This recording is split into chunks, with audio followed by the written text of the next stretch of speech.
Part 19 ng EDSI. Tiyak magugulat kayo dahil may kakaibang gagawin si Edo dito. Bago ko ipagpatuloy ang maiksing reaction video na ito, hiling ko lang na patapusin ang panonood nito para malaman ang nilalaman nito, at kung bago ka pa lang sa munting channel na ito, paki-subscribe para lagi kang updated sa video ng mga kalingap. At pakisuportahan natin ang ama ng kalingap na Val Santos, Matubang Ate Edna Vlog at si Kalingap Rab. Isang mapagpalang araw sa inyong lahat mga kalingap, at shoutout nga pala sa patuloy na sumusuporta sa aking YouTube channel, lalong-lalo na sa mga viewers natin na walang sawang nanonood at sumusuporta. Maraming salamat. Mga supporter ng EDSI masyado nang naiinip dahil bakit daw ang tagal ng episode part 19 ipalabas. Samantala daw ang Jump Car ay nakakaraming episode na.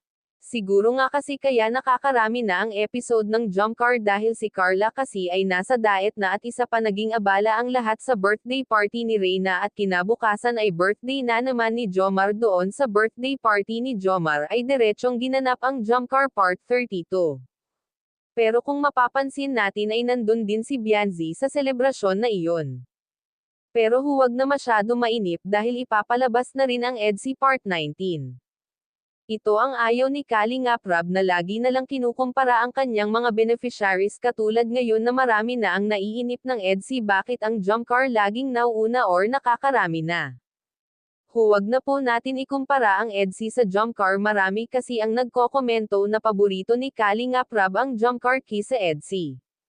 Pinaliwanag na ni Kalingap Rab ang ganyan komento na wala siyang paborito, lahat pantay-pantay ang tingin niya sa beneficiaries. Mamaya pa kaaabangan ang EDSI 19 dahil may kakaiba kayong mapapanood dito na tiyak na mas lalong kikiligin ang mga viewers at supporters ng EDSI. May kakaibang gagawin dito si Edo na tiyak ikakagulat ninyo. Hanggang dito na lang ang update ko mga kalingap, maraming salamat at God bless sa inyong lahat.